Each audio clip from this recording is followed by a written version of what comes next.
It's finally been revealed as the Cowboys have made multiple roster moves to fill out their 17-man practice squad. On today's show, we talk about all 17 slots and break down the latest Cowboys news all right here on Cowboys Digest.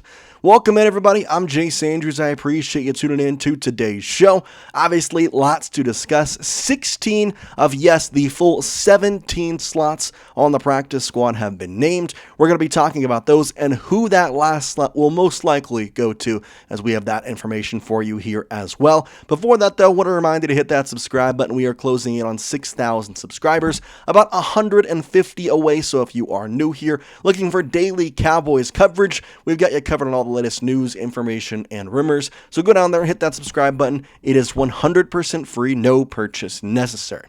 Okay, so let's get a little bit of the basics going here as we first start out with the practice squad stipulation. You see, each team is allowed to have 16 players on the practice squad. A 17th is permitted only if the additional player qualifies for the International Pathway Program exemption, end quote. i.e., the player is from outside of the United States. Now, we have the full 53-man roster released yesterday. Obviously, not a great picture here, but we have gone through it in the past two videos. So if you don't know just yet who was on the 53-man roster, then go check it out. We have videos both today, this morning, kind of talking about it, and a trade that happened, along with yesterday, a full breakdown from Tyree, so go check those videos out. Regarding the 17 slots, I mentioned, yes, 17 for the Cowboys. That's because they have an International Pathway Program exemption signed already. Adedayo Odole, who was born in Nigeria before moving to the United Kingdom, where he attended, I'm not going to get this name right, Loughborough University, however you say it. He played rugby there, but he has officially signed with the Dallas Cowboys, according to Aaron Wilson. So he is a part of the International Pathway Program, meaning that is one slot of the 17 filled. Now we have a list of the 15 players that have already been basically added to the practice squad. These are guys that we saw at practice today for the Dallas Cowboys, and we're going to go through them kind of one by one, talk about them, and probably group some people together as well. So just to kind of name them here, Jalen Brooks, a wide receiver. Traeshon Holden, a guy who we talked about a lot. Was kind of surprised to see him cut yesterday, but he does come back on a practice squad role. Ernest Brown, the defensive tackle. Sadiq Charles, the offensive lineman, along with Jerron Christian. Elijah Clark, a UDFA out of Syracuse. Jalen Cropper, also a UDFA wide receiver. Malik Davis, the lone running back that didn't make it, who was not on IR. Phil Maffa will be on the IR. Couple of tight ends. I'm kind of surprised we're keeping ultimately 5 across the 53-man roster and on the practice squad. Rivaldo Fairweather and Princeton Fant both get practice squad stipulations here. Will Grier is the lone quarterback on the practice squad. Expected that one. Robert Rochelle, a guy who was with the Packers last season. He was signed about mid-July, late July area. Didn't exactly know what the plan was for him. He does end up making the roster on a practice squad assignment. Keeman Hall, the quarterback, really thought he might have a chance to make the roster, ends up making the practice squad. Another UDFA out of Syracuse, Justin Barron, the linebacker, and then Buddy Johnson, the linebacker, also making the practice squad. So this is, as by my count, 15 players here, along with the International Pathway Program and Adelaide. And I'll put the name back up there. Adedayo Odole, there we go. That counts for 16 players of your 17 now, because the last slot is yet to be filled. And a couple of things to kind of get to talk about that last slot before we kind of go through all these guys. Today, the Cowboys did also make a couple of transactions. They claimed 2 players off of waivers, this being Tre'Quez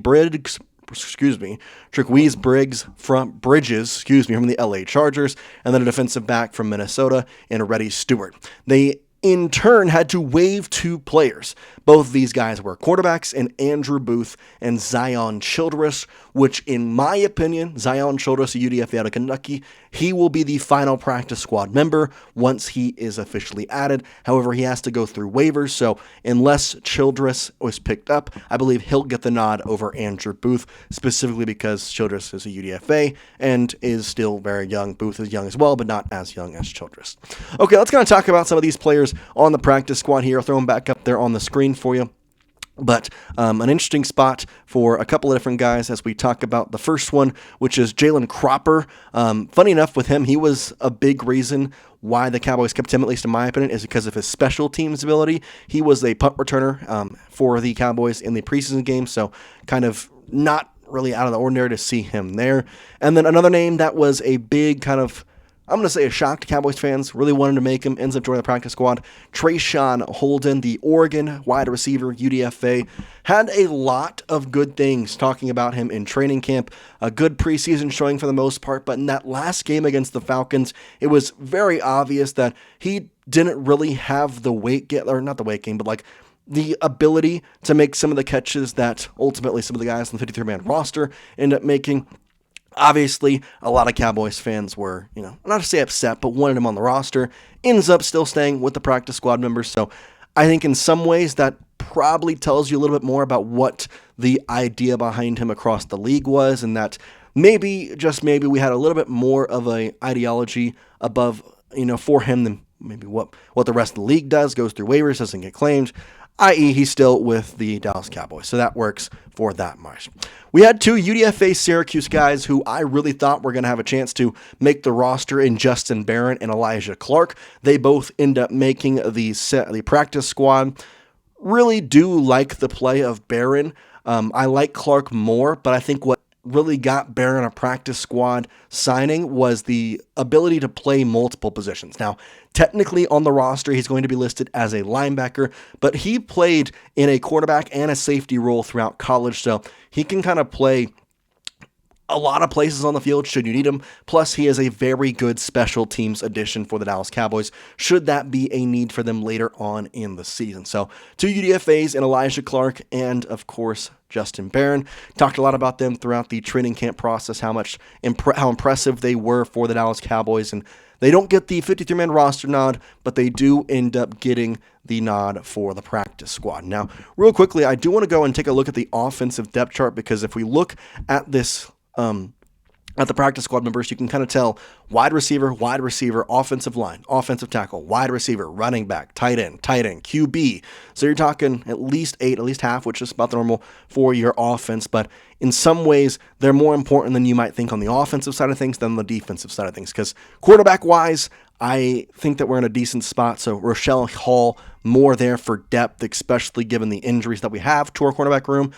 Justin Barron, Buddy Johnson, like our linebackers, don't know if we'll see much of them, whereas I truly think we could see Brooks or Holden or Cropper in that same sentence. Could also see Fairweather or Fant, get onto the roster. So want to quickly take a look here at the 53-man depth chart. If you look at the starters on offense, kind of an obvious bunch there, but the real look is behind them. Obviously, Flournoy is the one that, let's say, took the spot from Traeshon Holden in a lot of ways, and Brooks in some that matter. So I really liked what we saw from Flournoy, especially in the last preseason game against the Atlanta Falcons.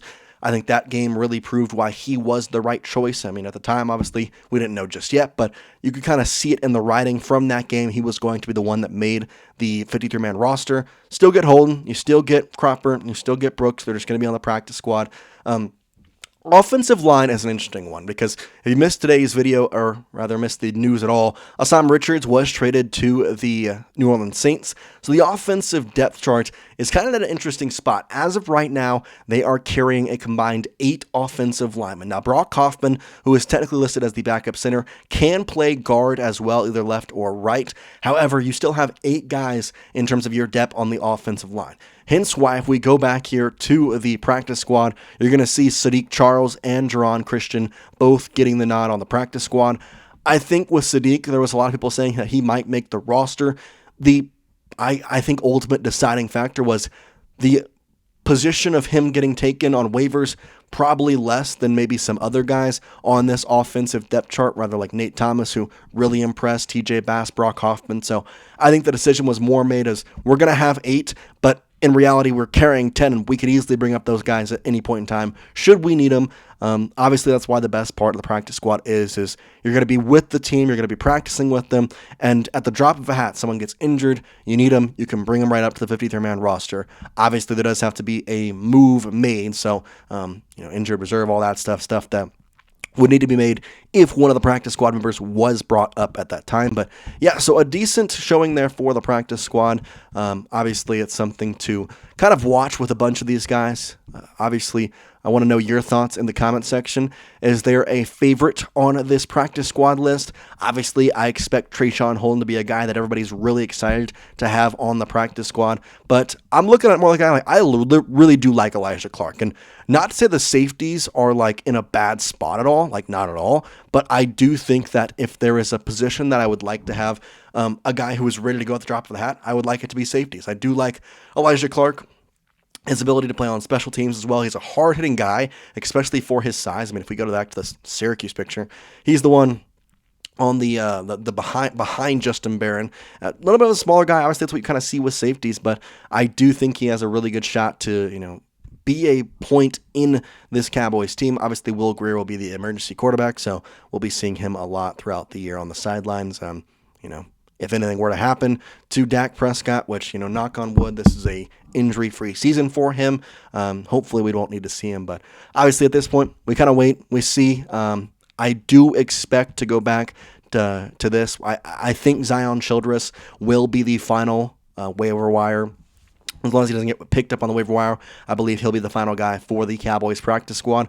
We'll get an official news on that, and as soon as we do, we'll put up a short, something like that, to make sure you know. So probably going to see Childress as that last spot after exactly making 2 claims on the waiver wire today.